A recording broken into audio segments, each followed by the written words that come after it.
Yang mau ditanyakan mengenai sholat Jumat ya. Makanya dari khutbah pertama ke khutbah kedua itu kan ada muat, Ada duduk. Ya. tapi saat itu kan ada diiringi dengan selawat tuh. Ya. Bacaan yang Heeh. itu hukumnya syarat atau Sholawat ataupun doa di antara dua khutbah itu termasuk sunnah daripada khutbah ataupun sunnah-sunnah di mana kita sunnah untuk berdoa. Jadi di setiap hari Jumat dalam mafhum hadis itu Allah memberikan satu waktu yang mana waktu itu kalau kita berdoa pasti diijabah. Itu hadis umumnya seperti itu. Jadi kata Nabi, di setiap hari Jumat khusus Allah memberikan satu waktu. Nah, waktu itu dirahasiakan oleh Allah. Ya. Ada satu waktu yang mana ketika kita berdoa ketika waktu itu pasti diijabah oleh Allah. Khusus setiap hari Jumat. Nah, ulama berbeda pendapat di manakah waktu itu. Nah, sebagian ulama, sebagian hadis ya menerangkan waktu itu adalah antara dua khutbah.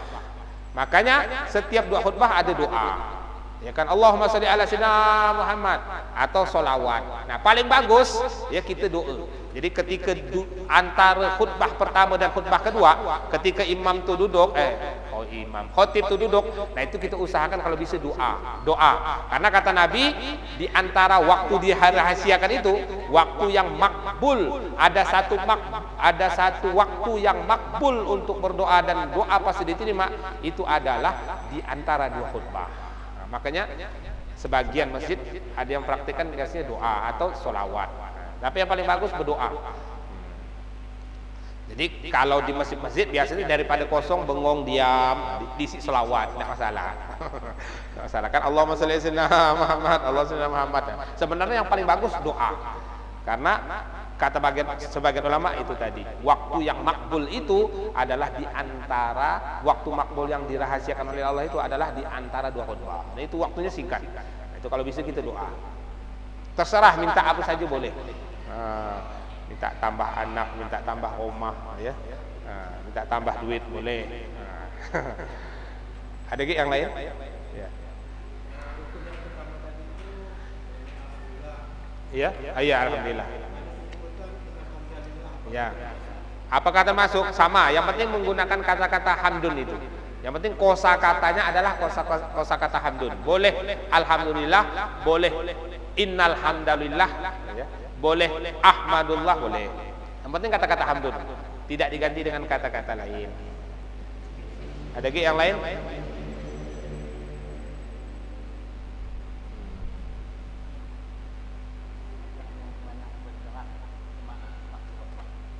Ya. Kalau ketika khutbah boleh tidak banyak bergerak, yang penting jangan ngomong. Kalau bergerak tidak masalah.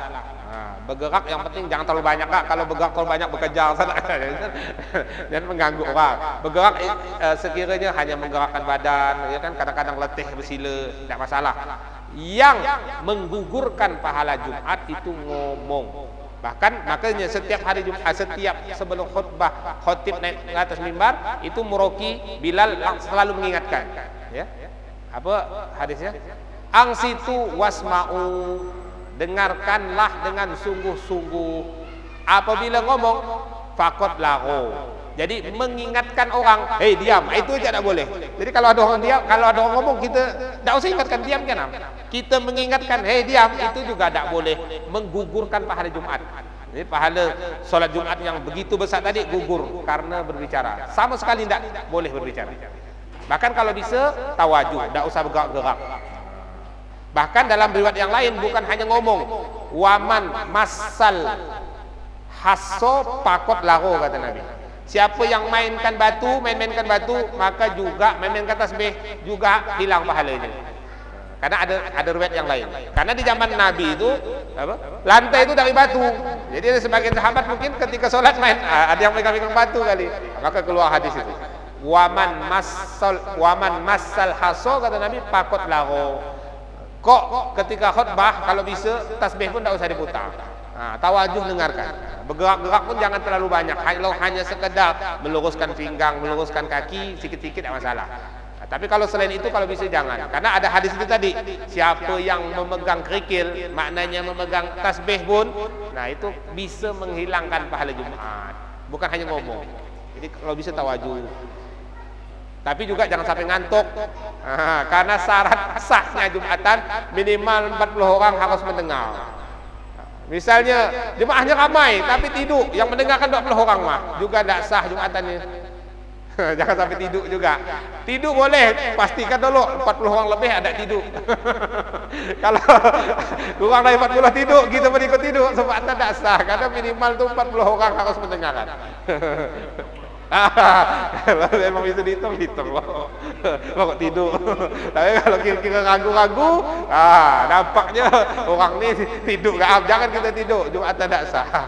Karena minimal itu tadi, syarat yang keberapa tadi itu? Ayusmi'u arba'inan. Syarat kemana tadi? Ayyasma'uha arba'un. Syarat ke-10. Harus ya, mendengar 40 orang. Maknanya jangan tidur. Maknanya jangan tidur. Ada pun kalau tidak mendengar, tidur juga sama. Usahakan khutbah itu kan tidak lama. Sunnahnya khutbah itu sebentar memang. Makanya khutbah itu tidak lama, paling 10 menit, 14 menit. Karena memang sunnahnya pendek, bukan panjang. Kalau mau panjang, ceramah. Tapi kalau khutbah memang sunnahnya pendek. Maka usahakan yang tugas jangan panjang-panjang, yang mendengarkan itu jangan tidur. Karena sebentar mah, 15 menit, 10 menit. Tidak. Ada lagi yang lain? Ya. Kalau tertidur, yang penting tidur dalam keadaan duduk, ya, pantatnya tidak terangkat, tidak perlu, karena tidak membatalkan. Jadi tidur duduk itu bisa batal, bisa tidak. Yang mana yang tidak batal, mana yang batal? Yang batal kalau tidurnya duduk dan pantatnya terangkat. Kenapa batal? Karena ada kemungkinan kalau dia mengangkat pantatnya ketika tidur, ada kemungkinan angin keluar dia tidak tahu, tidak terasa. Karena nama orang tidur itu tidak terasa. Kenapa kalau pantat tidak terangkat? Contoh pantat tidak terangkat, duduk begini, pastikan. Pantat kita tidak terangkat, ya, tidak batal karena kemungkinan kentut itu tidak mungkin. Kemungkinan kentut itu sedikit. Karena tidak mungkin orang itu kalau lubang pantatnya nempel ke lantai tidak mungkin kentut. Tidak mungkin, tidak bisa. Kan makanya kalau orang duduk dia kentut pasti diangkat pantatnya. Karena kalau dia nempel pasti tidak bisa. Makanya kalau orang tidur duduk tidak batal kalau pantatnya tidak angkat. Tapi kalau dia tidur begini, itu batal. Atau begini, itu kan terangkat juga, sama batal. Tapi kalau bersila, ya, dan dipastikan pantatnya tidak mengangkat, walaupun terduduk tidak batal. Kalau bersandar jadi batasannya bukan bersandar atau tidak bersandar, tapi pantatnya. Bersandar kalau tidak mengangkat tidak batal. Tapi kalau bersandar, ngangkat, bersandar batal juga. Batal. Wallahu a'lam. Ada lagi yang lain? Cukup insyaallah ya. Mudah-mudahan apa yang kita pelajari diberkahi oleh Allah Subhanahu wa taala bisa diamalkan. Billahi taufik wal hidayah. Assalamualaikum warahmatullahi wabarakatuh.